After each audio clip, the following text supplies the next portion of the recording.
सादर जय श्री अम्बे। चतुर्थ नवरात्रि की सभी को हार्दिक शुभकामनाएं। नवरात्रि का चतुर्थ दिवस माँ भगवती के कुष्मांडा स्वरूप का दिवस होता है। कुष्मांडा शब्द शाब्दिक अर्थ कुष्मांडा का अर्थ होता है कुम्हड़ा, कुम्हड़े का फल। संस्कृत में कुम्हड़े के फल को ही कुष्मांडा कहा जाता है, कुष्मांड कहा जाता है। माँ के इस स्वरूप का नाम कुष्मांडा क्यों पड़ा, इसके पीछे भी एक महत्वपूर्ण बात है। हल्की सी हंसी और उस हंसी के द्वारा पूरे अंड का निर्माण करना, अंड अर्थात ब्रह्मांड का निर्माण करना, उस हंसी के माध्यम से ब्रह्मांड का निर्माण करना ही इस मां के स्वरूप को कुष्मांडा नाम देने वाला है। अर्थात मां कुष्मांडा तब से इस सृष्टि में है जब इस ब्रह्मांड का, इस सृष्टि का अस्तित्व नहीं था। चारों तरफ जब अंधकार ही अंधकार था, कुछ नहीं था, तब अपनी स्मित हास्य से, अपने एक मंद मंद मुस्कान से इस सृष्टि का निर्माण करने वाली, अर्थात इस ब्रह्मांड का, इस अंड का निर्माण करने वाली देवी कुष्मांडा कहलाती है। अर्थात कुष्मांडा आदि देवी है, आदि शक्ति है और इस संपूर्ण ब्रह्मांड को पैदा करने वाली इस मां कुष्मांडा को बारंबार प्रणाम करना चाहिए। बारंबार मेरा नमन है, बारंबार प्रणाम करता हूं। और मां कुष्मांडा का जब चौथे दिन पूजन किया जाता है तो मां के सिंह पर सवार प्रतिमा चित्र हमारे समक्ष होता है, जिसमें मां के 8 भुजाएं हैं। इन 8 भुजाओं में क्रमशः कमंडल, धनुष, बाण, कमल का पुष्प, अमृत से भरा हुआ कलश, शंख, चक्र और गदा, ये मां के 7 हाथों में विराजमान है। 8वें हाथ में सभी सिद्धियों और 9 निधियों को देने वाली जप की माला मां धारण करती है। मां का प्रिय वाहन सिंह है और कुम्हड़े की बलि, अर्थात कुम्हड़े के फल की बलि, कुम्हड़ा जिसे हम हिंदी में पैठा भी कहते हैं, जिसको संस्कृत में कुष्मांड कहा जाता है, उसकी बलि मां को प्रिय है। इसी वजह से मां का नाम कुष्मांडा कहा जाता है।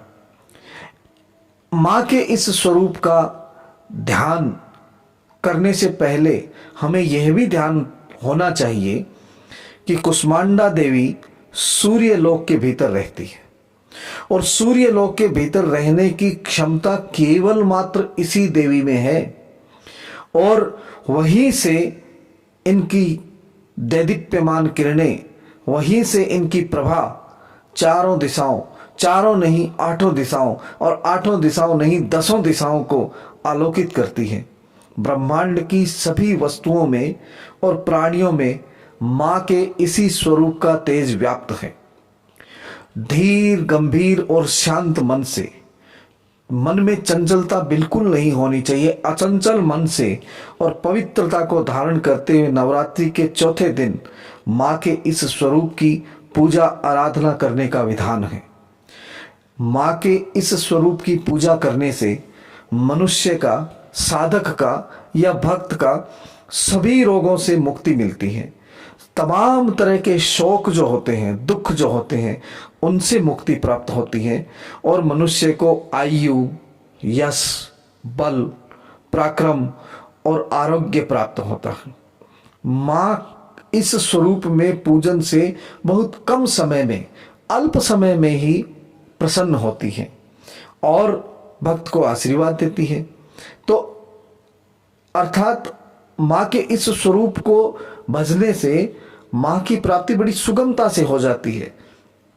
अगर हम ध्यान दें तो मां का कुष्मांडा स्वरूप, मां का कालरात्रि स्वरूप ऐसा है जो शीघ्र प्रसन्न हो जाते हैं और शीघ्र प्रसन्न होने के बाद मां समस्त आधियों व्याधियों से भक्त को मुक्त कर देती है।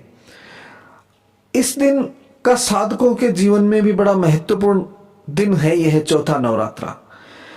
इस दिन कुंडलिनी जागरण करने वालों का कुंडलिनी जो है वह अनाहत चक्र में अवस्थित होती है, और यह चौथा चक्र है कुंडलिनी का, जहां से साधक परम पद की ओर बढ़ना प्रारंभ कर देता है। अतः इस दिन का बड़ा महत्व है, और इस दिन साधक को अपने मन में चंचलता का वास नहीं होने देना चाहिए। यह बड़ा विशिष्ट दिन है। चंचलता के सारे पराक्रमण, चंचलता की सारी चीजों को मन से दूर करके एकदम शांत चित्त स्थिर भाव में रह करके माँ की पूजा उपासना करनी चाहिए। और माँ के स्वरूप का पूजन करते वक्त माँ के श्लोक का पाठ करना चाहिए। और माँ का श्लोक है, सुरा संपूर्ण कलशम रुधिरा प्लुत में वचय दधाना हस्त पद्माभ्याम कुष्मांडा शुभा दस्तु में। माँ सब कुछ हमें शुभ प्रदान कर, माँ हमें जो सुख है वो प्रदान कर। इसी प्रकार हम अगर बात करें माँ कुष्मांडा के व्रत की, माँ कुष्मांडा के इस पूजा और उपासना में प्राप्त होने वाले फल की, तो उसके लिए हमें एक मंत्र का जाप करना चाहिए। या देवी सर्वभूतेषु माँ कुष्मांडा रूपेण संस्थिता नमस्तस्यै नमस्तस्यै नमस्तस्यै नमो नमः। इस मंत्र के बारंबार जप करने से हम प्रार्थना करते हैं, हे माँ सर्वत्र विराजमान और कुष्मांडा के रूप में प्रसिद्ध अम्बे, आपको मेरा बारंबार प्रणाम है, बारंबार प्रणाम है। आप मुझे सब पापों से मुक्ति प्रदान करें। यह मंत्र आदि कल्याण का मंत्र है, और इस मंत्र के जाप से हमें माँ कुष्मांडा की आराधना, भक्ति और हमें चित्त में शांति प्राप्त होती है। अपनी इस पूजन विधि में हम एक और काम भी कर सकते हैं। बड़े माथे वाली, जिसके ललाट चौड़ा हो, ऐसी तेजस्वी चेहरे वाली महिला को, विवाहित महिला का पूजन हमें करना चाहिए।